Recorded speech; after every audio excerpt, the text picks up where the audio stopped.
안녕하세요. 브레인테크 강사 이승훈입니다. 맨날 유학 것만 하다 보니까 이제 7세 거를 한번 해보려고 해요. 7세. 이제 7세 시작된 아이들. 8세 거는 제가 내일 정도에 해드리도록 할게요. 7세 아이들은 이제 앞으로 1년 있으면 학교에 가게 되죠. 학교에 가게 되면은 뭐를 해야 돼요? 기본적으로 한글 또는 숫자 또 기본 연산 이걸 해야 돼요. 뭐 지금 하는 아이들도 있죠. 뭐 조기 교육 했던 애들은 하고 또 운해형 아이들 중에서는 제가 그랬죠. 운해가 굉장히 많이 발달하면은 유치원에서 하는 것만으로도 그냥 아이들이 한다고. 또 이것을 가르치려고 주구장창 또 집에서 공부만 했던 아이들도 있을 거예요. 근데 좌뇌 학습은 좀 위험한 게 뭐냐면은 어렸을 때부터 좌뇌 공부를 했던 아이들 이런 아이들 기브업 이즐리 쉽게 포기하고 그러니까는 지금 이 현상이 그대로 나타나요. 그러니까 야외 활동을 안 하고 또 손으로 뭘 만지지 않은 아이들 이런 아이들 뭐 기껏 해봐야 이제 역할놀이나 하고 이런 아이들은 학교 나 학교를 가게 되면은 이런 현상이 일어나요. I can't do this. 뭐요? 나는 이것을 할 수 없다. 이건 올 피드백. 그러니까 누가 어떤 조언들을 하는 거를 다 무시해요. 엄마가 하는 것도 무시를 하게 되는 이런 현상들이 있고 또 자기가 그냥 하는 그 정도를 유지하는 그런 것들도 생겨요. 그 다음에 어떠한 것에 대해서 너무 고정적인 이런 사고 방식들을 많이 가지고 있고 또 전체적으로 이런 아이들이 결벽증 비슷한 증상들도 굉장히 많아요. 또 뭐 하면 어렵다고 많이 하고 뭐 어떤 것을 물어보면은 몰라 소리를 많이 하게 돼요. 또 어떤 것을 쉽게 포기하는 그러니까 아예 도전 정신 자체도 많이 없는 이런 상황이 펼쳐지고 또 그런 이유로 도전을 많이 피하는 이런 현상들이 나타나요. 공부만 했던 아이들 기본적으로 다 나타나는 현상이에요. 근데 뭐 다 공부만 했던 건 아니니까 이런 공부를 하면서도 또 여러 가지 활동들을 한 아이들도 있고 아예 공부를 안 하고 활동을 많이 했던 아이들도 있고 근데 활동을 하면서 이런 소근육 활동들을 했냐 안 했냐가 중요해요. 밖에 나돌아다니고 노는 거는 굉장히 좋아하는데 소근육 활동들을 안 했던 아이들은 생각하는 게 조금 낮을 수가 있어요. 그래서 이런 운에마저도 굉장히 약한 아이들도 있고 그렇다고 또 공부도 잘하는 것도 아니고 이런 아이들 여러 종류가 있어요. 그래서 36개월 이후부터 6세 때까지 어떻게 교육을 했냐에 따라서 또 수백 가지로 또 나뉘긴 하죠. 어쨌든 간에 뭐 이랬든 저랬든 아이들이 한글 숫자 기본 연산을 하는 아이들도 있고 없는 아이들도 있고 여기에 또 플러스 알파로 영어까지 한 아이들이 있어요. 그런데 다른 이런 소근육 활동이나 나가서 노는 것들 이런 것들도 잘 못하는 아이들 같은 경우는 당연히 학교에 가서도 마찬가지 아무것도 못하고 혼자서 노는 이런 것들이 굉장히 심해지겠죠. 또 공부를 이렇게 많이 했던 아이들 같은 경우도 마찬가지 그 전에 엄청나게 많이 했던 아이들조차도 이게 왜 문제가 되냐면은 제가 왜 유아 시기에 하지 말라냐면은 아이들이 약 6세 반에서 7세 말까지 한 것밖에 기억을 못 해요. 이 전에 영어를 만약에 해가지고 만약에 한 5천 단어나 또는 뭐 만 단어 또 책도 읽히지 말아야 될 책 다 포함해가지고 뭐 한 했던 거 또 읽었다 하더라도 막 2만 권 이상 읽었다. 말도 안 되는 양인데 하여튼 이 정도 읽었다. 그러면은 책 양이 많으면 많을수록 아이들이 오히려 학교에 가가지고 문해력이 떨어지게 돼요. 생각하는 능력도 떨어져요. 왜? 이 책을 읽는 동안 문해 활동을 하지 않았기 때문에. 또 단어들도 엄청나게 많은 단어를 알려줌에도 불구하고 아이들이 학교에 딱 가는 순간 뇌 구조가 바뀌어 버려요. 좌뇌로 바뀌면서 아셔야 되는 게 뇌에 이 베르니케 영역하고 베르카 영역이 있어요. 베르카 영역에다가 모국어를 담는 통인데 그게 좌뇌의 언어 영역으로 올라가게 돼요. 그러면은 이때 발생하는 문제가 뭐냐면은 내가 그 뜻을 아는 그러니까 베르니케 영역에서 뜻을 알고 외운 거랑 그냥 무작정 단어를 외운 거랑 분리를 해요. 그래서 그냥 무작정 외운 단어들은 다 삭제를 시켜버려요. 그러면은 이렇게 많은 단어를 외웠다 하더라도 실질적으로 남는 거는 뭐예요? 화형 언어. 내가 주로 쓰는 언어, 내가 주로 쓰는 단어들 있죠. 그거 외에는 다 날려요. 의미 없어지는 거예요. 나중에 학교에 가서 배운다. 그러니까 미리 해라? 다 다 쓸모없어요. 이거 6개월만 안 쓰면 머릿속에 다 날아가요. 그래서 학교에 가가지고 영어를 딱 6개월만 안 하든지 아니면은 다른 거 공부하느라고 그쪽에다가 딱 신경 쓰는 순간 돈을 막 1억씩 들여가지고 했던 이 단어 싹 다 날아가요. 실질적으로 이게 아이들 중에서 이제 7살부터 7세부터 영어를 했던 아이랑 이거를 2세부터 했던 아이랑 결국은 아이들이 초등학교 2학년 되면은 비슷해지고 초등학교 4학년 되면은 별반 다른 게 없어. 똑같아. 그러니까는 돈 들이면 하지 말라는 거예요. 오히려 이거를 하느라고 시간을 다 소비하고 다른 걸 못 하게 되고 거기다가 이것만 해? 또 책까지 읽히잖아. 그리고 또 한다고 맨날 연산, 반복 연산 맨날 시켰잖아. 그거 다 의미 없어지는 거예요. 나중에 이게 7세부터 했던 아이들이랑 이렇게 해서 미리 하고 온 애들이랑 결국은 똑같고 오히려 초등학교 2학년 넘어가가지고 애들이 어떤 아이들은 그렇게까지 했는데 연산을 갑자기 또 못하는 아이들이 있어. 거기에다가 이제 공부라는 게 너무 지겨워져. 왜냐면은 학교를 가면은 막 노는 아이들이 있거든. 그런 아이들이 부러워지기 시작하는 거야. 그러면서 자기에 대한 이런 삶 자체를 한탄하게 돼. 아이들이. 그렇게 그런 걸 안 하려고 하면은 학교를 안 보내고 딱 공부하는 애들 딱 그쪽으로만 움직이게 하면은 애들이 모르지. 근데 학교에 가면 그렇지가 않다고. 어떤 애들은 좀 자유스러운 아이들도 왔고 누구는 공부하는 애들만 왔어. 그럼 같이 있다 보면은 서로 얘기를 하다 보면은 내가 모르던 세상이 있었다고 생각을 하는 거야. 이러면서 아이들이 3학년 때부터 이제 잘못되기 시작하고 간혹가다 1학년 때부터 애들이 게임하는 아이들이 있어. 그러다 보면은 안 하던 한 번도 못 봤던 그 게임들을 하게 되면서 애들이 그때부터 지능이 그야급수로 떨어지게 돼요. 그래서 이게 미리 공부시켜 놓는 게 의미가 없어져 버리게 되는 거야. 그런 현상들이 있어. 어쨌든 간에 그래도 학교에 가려고 하면 이걸 해야 돼. 아이에 따라서 다르겠지만은 한글, 숫자, 기본 연산을 어느 정도 하는지를 봐야 되고 딱 어느 정도냐. 학교에서 1학년 1학기까지 할 정도만 딱 해놓고 가면 돼요. 왜냐면은 어차피 학교에 가면은 좌뇌가 터지면서 그때 갑자기 확 올라오는 아이들이 있는데 이때 급하다고 막 스트레스 줘서 하다 보면 애들이 도망가게 돼요. 더 안 하게 돼요. 그리고 한 번 실패한 거는 그 과목을 절대 안 하게 돼. 이거 중요해요. 유아 시기 때 이 연산하다가 애들이 지쳐가지고 한 7살에 넉다운 됐다. 얘는 학교에 가서도 절대 수학을 안 해요. 한글도 마찬가지야. 한글 한다고 막 3살 때, 4살 때부터 해가지고 진짜 신나게 7살이면 그냥 뛸 거를 3살 때부터 해가지고 4년 동안 애를 괴롭혔어. 그래서 어쩌부터 한글을 띄었어. 그럼 얘 책 읽을까요? 절대 안 읽어.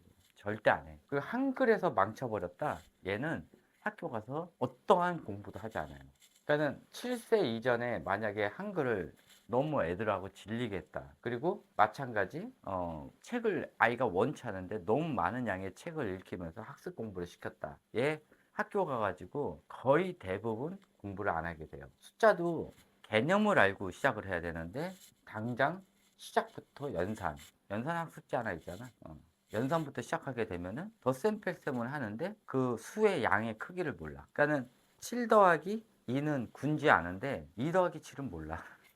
그래요. 애들이 개념이 없는 거야. 또 10이랑 21이랑 어떤 게 더 큰지도 몰라. 이런 애들은 연산부터 시킨 아이들은. 그러니까는 연산부터 시키면 안 돼. 그래서 이런 아이들 같은 경우는 그냥 기본적으로 숫자에 대해서 좀 알게 하고 학교 가기 전에 특히 운해형 아이들 같은 경우에나 아니면은 근데 보통 운해가 강한 아이들은 이미 그걸 다 알고 가. 얘네들은 개념이 없으면은 개념을 이해 못하면은 알질 못하는 아이들이기 때문에 개념을 스스로 이해할 때까지 버텼다고 하는 아이들거든. 운해형 아이들은.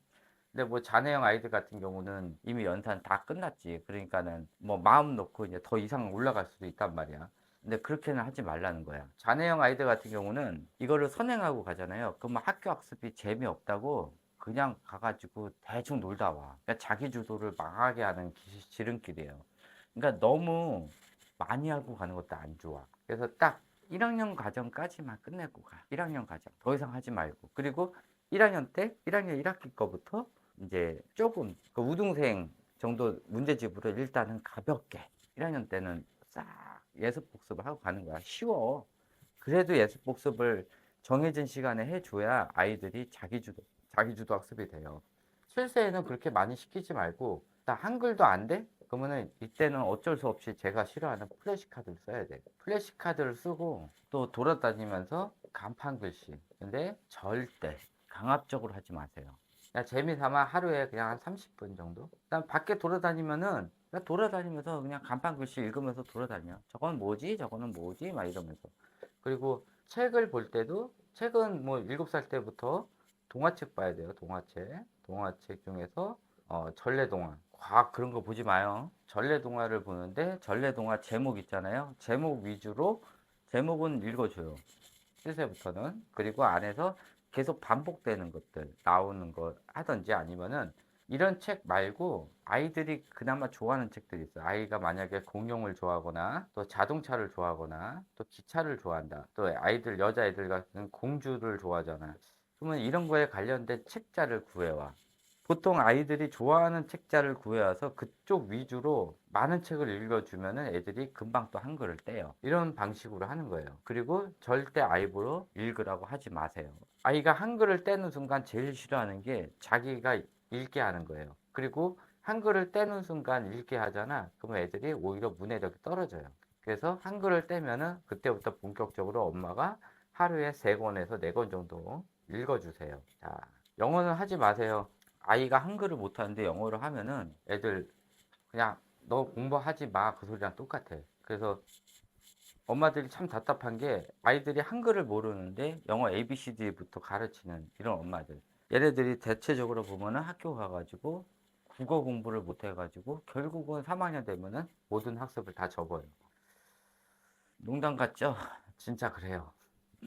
진짜예요. 그래서 지금 대치동도 그렇고 학군지 엄마들도 그렇고 제일 고민이 뭐냐면은 애가 영어는 잘하는데 한글을 몰라요. 애들이 문해력이 떨어져요. 그런 거야. 근데 영어는 잘해요. 뭐 어쩌라고. 영어 잘하는데 국어를 못하고 문해력이 떨어지면 문제를 못 푸는데. 그러니까 맨날 3학년짜리 애들이 영어랑 연산만 하는 거야.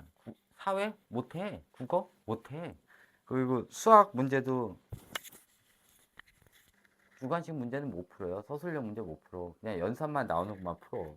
뭐 어떻게, 뭐 망했지, 뭐. 그런 거야. 그러니까 너무 공부시키면 안 돼. 어쨌든 간에 요거 기본만 하고, 자, 나머지 시간에 뭐 하냐. 어머니들이 알고 계셔야 되는 게 추억이야. 지금 과거를 한번 생각을 해봐요. 내가 최대한 기억을 낼 수 있는 과거. 언제예요? 그게 7세예요. 최대 7세. 그거 넘어서는 유아기 기억은 없고 보통 이제 초등학교 2학년, 3학년부터 기억이 나. 7세 이전의 기억 같은 경우는 대체적으로 보면은 만들어진 기억이에요. 그래서 보통 이제 작화라고 표현을 해요. 내가 이랬을 거다라고 인식을 하고 생각하는 순간 내 기억이 만들어져요. 나는 어렸을 때 책 육아를 했어. 나는 어렸을 때 뭘 했어. 그렇게 하고 내가 확실시하는 순간 내 기억이 강제로 만들어져요. 이런 거를 작화 현상이라고 하는데 이 현상이 만들어지면서 나는 했었다가 되는 거야. 했나? 안 했나? 잘 생각해 한 거 같아. 그리고 나 뭘 한 거 같아. 그래서 그거를 믿게 되는 순간 그게 진실이 되는 거야. 작화. 그래서 보통 6세 이전의 기억은 만들어진 기억이에요. 그리고 보통 우리가 어렴풋이 기억나는 거 7세가 보통 이제 많은 기억은 안 나더라도 즐거웠다 아니면은 괴로웠다 주로 뭐를 했다 우리 같은 경우는 막 놀았다. 저는 기억나는 게 한 7세경에 단방구라고 있었지. 그 전봇대 잡고 하는 거 그거랑 비석가기 그런 거 하고 여자들 고무줄 놀이 하면은 그거 뭐 쳐다보고 있었어. 그리고 무궁화 꽃이 피었습니다 막 이런 거 하고 그 다음에 딱지 있잖아. 동그란 딱지 그거 가지고 뭐 글록 막 이런 거 하고 그랬던 건 기억은 나. 그게 이제 초등학교 저학년 때까지 그거 하고 놀았지. 그리고 학교에 갔더니 이제 그 다음에 방과후 애들 다 모여가지고 그때는 야구 배트가 없으니까 짬뽕공이라고 고무공 있었어. 그래서 한 반 애들이 전부 뒷공터 가가지고 그 짬뽕공 놀이 하고 그다음에 구덩이 파가지고 이제 댕구치기라고 조그만 유리구슬 가지고 하는 거. 그다음에 5학년, 6학년 때는 4와 5학년, 6학년? 그때는 저거 했지. 어, 우리가 논밭이 있었거든. 논에 들어가가지고 개구리도 잡고 뭐 올챙이도 잡고 또 개구리알 뭉텅이도 잡아가지고 집에 가지고 가서 개구리, 그러니까 올챙이 부화하는 거 이런 것도 보고 막 그랬거든. 자연이 모든 공부였어. 그리고 한 번 갈 때 애들 친구들끼리 막 우르르 가서 같이 놀고 막 그랬거든. 되게 재밌었어요. 근데 지금은 뭐 그렇지가 않지. 그리고 보통 그거 하고 8시, 7시까지는 보통 놀고 집에 와서 5시 반부터 7시까지 저녁에 뭐를 했냐? 만화를 했어. 만화. 뭐 우주소녀 아톰부터 해가지고 신밧데 뭐 이런 만화를 했단 말이야. 그때는 우린 정규 방송밖에 못 봤으니까 그래도 엄마는 이 시간은 건들지 않았어. 만화 보는 시간은. 그리고 시험 때 되면 좀 건들긴 했지. 근데 그 외에는 건들지는 않았어. 그래서 7시 딱 끝나면은 우리가 볼 게 없으니까는 나는 7시 딱 넘어가지고 초등학교 때도 7시부터 보통 밤 10시에서 11시까지 공부하고 잤단 말이에요. 초등학교 한 3학년부터. 중학교부터는 거의 새벽 1시. 고등학교 때는 이제 내가 교대를 가야 되겠다는 그 마음 때문에 머리가 막 책 보면은 막 그냥 막 바늘로 쑤시듯이 아프가지고 매일매일 혼자 울면서 공부를 새벽 2시까지 했어요. 2시, 3시. 그러니까 잘 안 외워지니까는 그냥 1시간 더 공부하고. 매일 울었어요, 저는. 공부하고 싶어가지고. 근데 안 외워지니까 그리고 나, 기억이 계속 없어졌거든. 그래서 어쩔 수 없이 뭐 고3 때는 망했지 뭐. 계속 기억력이 계속 떨어져가지고 뭐 스트레스성 같기도 하고 제가 그때 충농증이 굉장히 심했거든. 그것 때문에 공부를 할 수 없는 막 그 상황까지 갔었어요. 그러다가 이제 22살, 3살 되니까는 이제 고등학교 기억은 다 날라갔어요. 애들 얼굴도 기억이 안 나더라고. 23살. 그러니까 졸업한 지 한 3년밖에 안 됐는데 애들 기억이 안 나. 중3 때도 기억이 안 나요. 그래서 중3 때까지 배운 학습 기억도 다 날라갔어. 그래서 영어 단어고 뭐고 다 날라갔어. 3년 만에. 그래서 제가 고등학교 동창회를 못 가요. 애들 얼굴이 기억이 안 나가지고. 그 와중에 그 머리를 가지고 이걸 한 거야. 혼자서 독학을. 외워지지도 않고 책도 못 봤어. 22살 때부터 제가 맨 마지막에 본 책이 혈액형별 사람들 특징? 그 책을 제일 마지막에 봤지. 그 이후에 23살 때부터 지금까지 책을 한 권도 못 봤어요. 책만 보면 머리가 터져 나가려고 그래가지고. 지금도 그렇고. 그러니까 제가 책 육아를 막 미친 듯이 하는 거 보면은 참 답답하기는 해. 저는 책도 없이 지금 거의 교수급으로 알고 있거든. 뇌에 대한 거를. 참 신기하긴 하죠. 책 없이 공부했다는 게. 어쨌든 간에 그 책 육아가 도대체 무슨 목적으로 하는지 모르겠고 지금 아이들이 봐야 되는 책 자체도 이게 맞지 않는 책들이 되게 많아. 거의 다 안 맞아. 이게 다 그 책장사들이 다 재고떨이 한 거거든. 그러니까 하나도 안 맞아. 그러니까 애들이 이상한 책들 보니까는 애들이 이상해지는 거예요. 그래서 이 7세 때는 추억이 되게 중요해요. 그리고 8세가 될 때 입학 후 3에서 4월 사이에 아이들이 뇌 변화가 일어나요. 이제 우뇌에서 좌뇌로 이제 완전히 바뀌어 버려요. 뭐 아이에 따라서 이게 9세에 바뀌는 아이들도 있고요. 아이에 따라서 우뇌가 굉장히 강한 아이들은 9세경에 바뀌고요. 일반 애들 기준으로는 8세, 또 조기 교육을 왕창 했던 애들은 이제 7세경에 바뀌긴 하지. 그래도 이래든 저래든 이 전체 아이가 입학 후 3월에서 4월 사이에 뇌 변화가 한번 일어나요. 그래서 이때 뭐냐? 아이가 태어나서 7세 후반까지 했던 육아의 최종 결과물이 이때 나오게 돼요. 그래서 애들 입학 후 3월달, 4월달에 아이들 보면은 아이만 딱 봐도 이 아이 얼굴에서 아이의 행동에서 엄마가 보여. 진짜 그래요. 그리고 5월달 지나면은 또 환경에 의해서 또 적응이 되기 때문에 바뀌긴 하거든. 근데 3월에서 4월에 보는 아이들이 그냥 엄마 얼굴이에요. 엄마의 행동, 스타일, 아이가 어떻게 행동하냐에 따라서 어떻게 교육을 시켰는지까지 다 보여. 이게 아무나 보이는 건 아니고 이건 제가 보는 거예요. 그래서 3월에서 4월 달, 그러니까 입학 후 요때 보면은 다 보여요. 이거는 나중에 8세 때 할 거 알려드릴게요. 그래서 이 추억이라는 거를 많이 쌓아두시는 게 좋아요. 최소 못해도 학교 가기 전에 아이랑 많은 즐거운 활동들을 하세요. 아이가 예민해? 아이가 공부만 했어?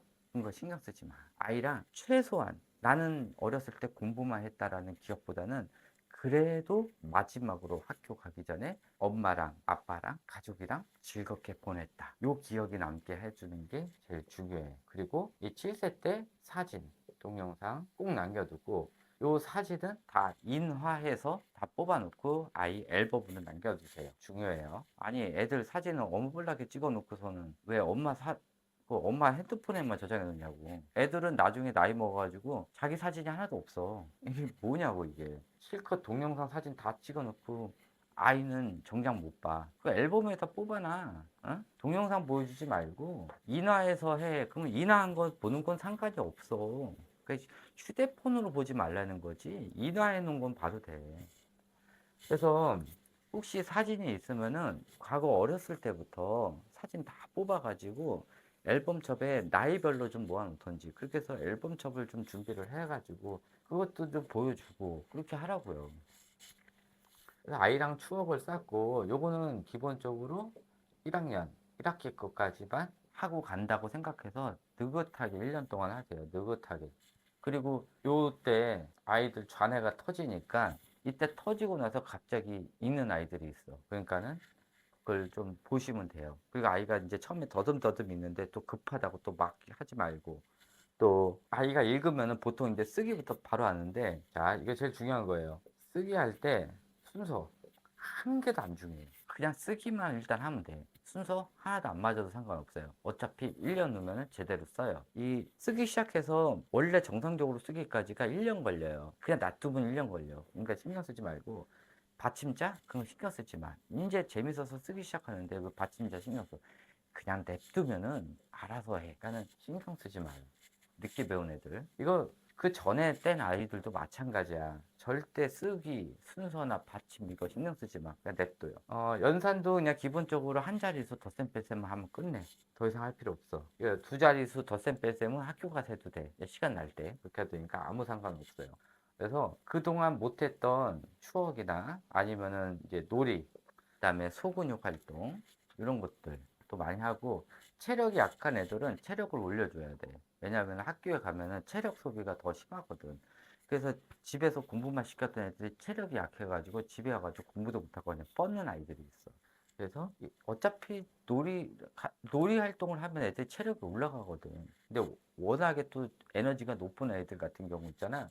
이런 애들은 그냥 신경 안 써도 돼. 학교를 가면은 이 좌뇌로 바뀌면서 체력 에너지가 또 약간 또 변화가 와요. 그래서 이 미친 체력 있잖아. 운해영 아이들.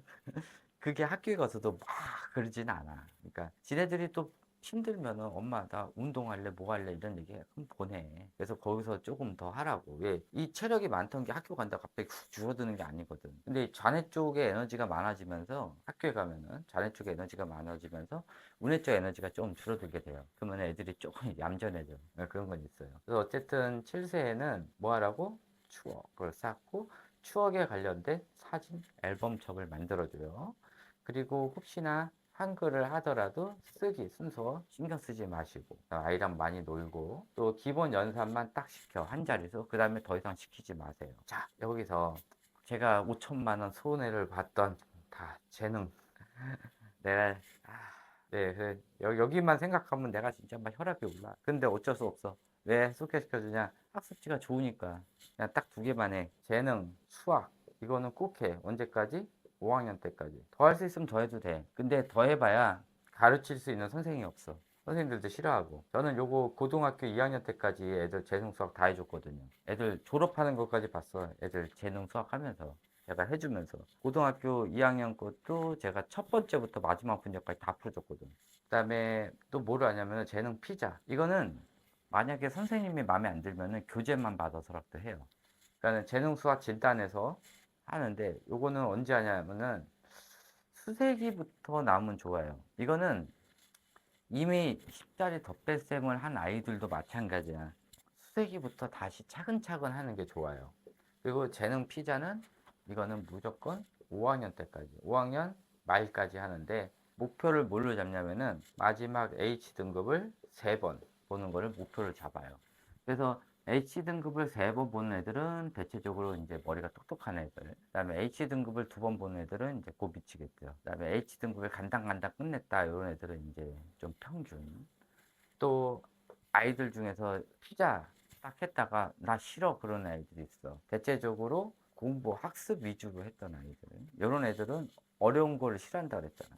쉽게 포기하고 어렵다는 걸 느끼잖아. 그리고 I can't do this 나는 이것을 할 수 없다. 이 재능 피자를 하면은 아이들이 좌뇌형인지 우뇌형인지 알고 아이들의 지능 레벨을 알 수가 있어요. 그래서 학습식으로만 했던 아이들 중에서, 그리고 책을 너무 많이 읽혔던 아이들, 이런 애들은 재능 피자를 딱 시작하는 순간 한 몇 달 한 다음에 엄마 나 안 해 이래버려요. 어렵다고.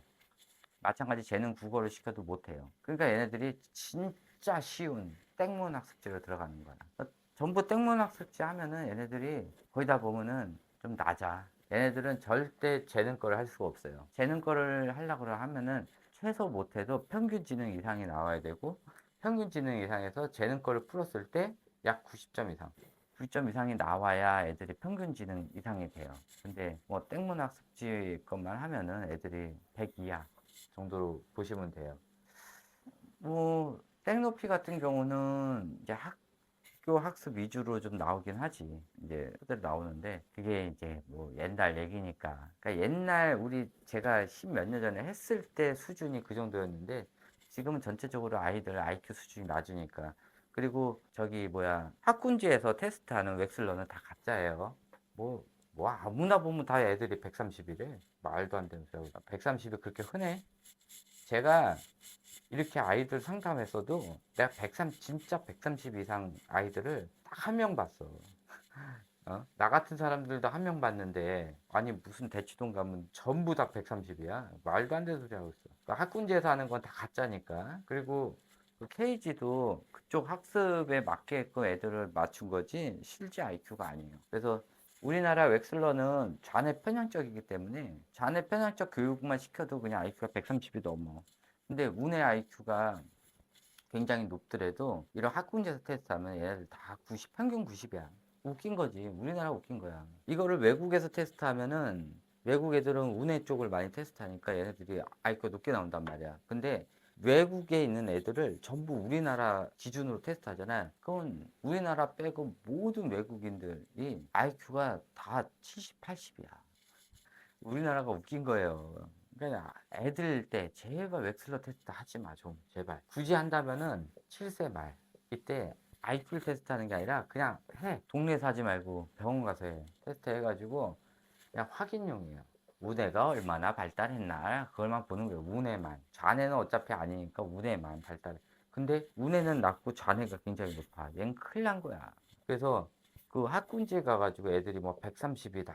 125다. 뭐 135다. 막 이런 애들 있잖아. 얘네들이 위험한 아이들이에요. 왜? 우뇌가 하나도 없고 좌뇌만 발달한 극좌뇌형 애들이거든. 이런 애들이 학군지에서 130 이상 나온 애들, 이런 애들이 이런 성향을 가져요. 학교에 가면은. 하여튼 이런 식으로 하고 7살 때 제가 이게 그치, 그러니까 겨울방학 때까지는 이런 식으로 애들하고 좀 즐기면서 히스토리를 좀 만들고 그거에 대해서 이제 메모리얼을 남겨놓으라는 소리야. 너무 공부 위주로 하지 말고, 그리고 너무 공부 위주로 했던 거 얘기했다시피 6세 후반에서 7세 말까지 한 거밖에 기억을 못해 애들이. 그리고 수용 언어랑 동떨어진 단어들, 그거는 학교 가면은 다 날라가요. 다 휘발돼요. 그러니까 쓸데없는 단어들 외우라고 그러지 마. 특히 영유. 거기서 진짜 배우지도 않는 쓸데없는 단어들, 수용 언어랑 상관없는 단어들, 또 활용 언어랑 상관없는 단어들, 이런 것들 무지막지하게 다 외우라고 그러잖아. 그거 학교 가면은, 야, 내가 언제 이런 걸 배웠었나? 애들이 그래. 하나도 기억 못해. 그냥 시간 낭비한 거야. 애들 스트레스 줬고. 스트레스 받았거든, 애들. 모르는 단어고 외우는 게 얼마나 스트레스 받는 건데. 근데 아무 의미 없이 다 외운 거지. 그리고 나서 학교에 가면은, 내가 언제 배웠지 하고 다 증발이 되는 거야. 얼마나 아까워. 시간 낭비예요. 그거 쓸데없는 거 하지 말아요. 특히 0세부터 뭐 엄청나게 책 요구하고 그런 것도 6세 때까지 한 거는 애들이 기억 속에서 다 날라가요. 다 기억할 것 같이 다 날라가. 전 궁금하면은 한번 해봐. 테스트 한번 해봐. 애들한테 뭐 민주주의니 막 이런 단어 알려주고 애들이 학교 가가지고 한 6월 달 정도에 너 이거 아니? 그래 한번 물어봐. 아나 하나도 몰라. 진짜라니까. 그리고 애들한테 뭐 5살 6살 애들한테 뭐 뉴런 시냅스 백날 알려주면 뭐해. 그게 뭐 하는 건지 모르는데 그런 걸 왜 알려주고 왜 외우라고 그러는 거야. 왜 그런 걸 단어 시험을 보는 거야. 쓸데없는 짓 하는 거야. 제가 뉴런하고 시냅스의 의미 아는 데만 내가 한 달을 걸렸는데, 애들이 그거 하는 데가 알아? 몰라. 그리고 책 뭐 달달달 외운다는 애들 있잖아. 외우면 뭐해? 의미를 모르는데. 의미 모르고 외우는 것들은 오히려 더 위험한 거라니까? 그런 애들이 나중에 문해력이 떨어져요. 제가 어떤 걸 보냐면은, 제가 지금 하나 띄워줄게. 저는 이런 걸 봐요. 그러면 애들이 만약에 이거를 프린트해서 한번 줘봐. 애들 외우나 못 외우나. 외우면 뭐 하냐고. 그 뜻을 모르는데. 그런 거를 애들 시키고 있는 거야. 그런데 이런 걸 잘잘 다 외우면, 와, 우리 애 이런 것도 외워요. 외우면 뭐 어쩌라고. 뜻을 모르는데. 안 좋은 거라니까? 애들이 뜻을 모르고 외우는 건 안 좋은 거야. 의미 파악을 못한 채로 그냥 암기력만 늘어나는 거지. 이게 암기력만 늘어나다 보면은 암기력에 의존을 하게 돼. 그러다 보면 학교에 가가지고 이런 생각하는 문제가 오히려 더 문제가 될 수가 있어. 그래서 애들이 달달달 암기하는 게 세지면은 애들이 생각하는 능력이 떨어지고 있다는 걸 보면 돼요. 이게 위험한 거예요. 그래서 애들이 암기력에 의존하는 그런 것들은 굉장히 안 좋은 거니까, 특히 뭐 3세, 2세 아이들 뭐 세이펜으로 이렇게 뭐 찍으면 애들이 그걸 다 외워서 해요. 그거 위험한 거예요. 안 좋은 거예요. 특히 36개월 이전 아이들이 그러면 안 좋은 거예요. 그렇게 못하게 하려고 하면은 당장 책을 치워야지 어떻게. 어쨌든 간에 지금 7세 거에 대해서 그냥 대충 설명을 했어요. 또 궁금한 거 있으면 밑에 댓글에 쭉 남겨주시면 제가 한 번에 싹 모아가지고 또 한 번 더 해드리도록 할게요. 제가 7세 어머니들이 뭘 많이 궁금한지 모르겠어요. 왜냐면은 지금 책 육아가 중간에 들어가 버려가지고 제가 코로나 이전에 이렇게 좀 했던 거랑 많이 변질이 됐어, 지금 7세 아이들이. 그래서 지금 이런저런 교육들, 사교육들이 많이 들어가서 어머니들이 많이 궁금하신 게 많을 거예요. 그래서 앞으로 일주일을 볼 거예요. 일주일 동안, 지금 오늘이 며칠이지? 오늘이 2월 11일이에요. 그러면은 딱 2월 17일까지, 지금 오늘부터 2월 17일까지 밑에 댓글에 질문이 달린 거를 종합해 가지고 제가 또 한 편을 만들어 드리도록 할게요. 어머니들이 궁금한 거. 그래서 그거 위주로 해서 한 편 마지막 만들어 드리고, 일단은 7세까지 어떻게 해야 되는지를 끝내 드리도록 할게요. 간단하게 한 거니까, 간단한데 또 시간이 꽤 된 것 같네. 하여튼 요거 들어보시고 궁금한 거 해주시고, 또 내일 해야 될 8살짜리, 내일이나 내일 모레 들어갈 거예요. 8살 이제 입학하는 애들 걸 또 해드릴 거예요. 그거 하고 마찬가지 질문 들어오는 거, 그것도 일주일 동안 두고 보고 또 추가 질문 받아서 또 한 편을 해드리도록 할게요. 그래서 이렇게 7살, 8살짜리 애들은 끝마치도록 할게요. 그리고 제 본강의 들어가면은 7세 아이들이 해야 되는 40가지라고 있어요. 그거 보시고요. 본강의에서 그거 한번 쭉 보시면 좋아요. 그게 이제 사교육 들어가기 전에 오리지널 내용이거든요. 그러니까 제 본강의에서 2년 전, 3년 전에 했던 거는 사교육이 들어가기 전 내용이에요. 그래서 그게 이제 깔끔한 내용들만 있으니까 그거 들어보시고 해보세요. 그래서 그거 7세에 해당하는 거, 제 본강의에 있는 거는 제가 그 녹화하려고 4시간을 쉬지도 않고 얘기해가지고 진이 빠진 상태에서 해서 목소리가 좀 힘이 없긴 할 거예요. 그래서 그냥 그런 거 감안하고 좀 들어주시면 좋을 것 같아요. 네, 이것으로 강의 끝마치도록 하고요. 일단은 질문 달아주시고, 궁금한 거는 제 거, 그 본 강의에서 7세 아이들이 해야 되는 것들, 그거 보고 해주시기 바래요. 질문 쭉 남겨주시기 바래요. 네, 감사합니다.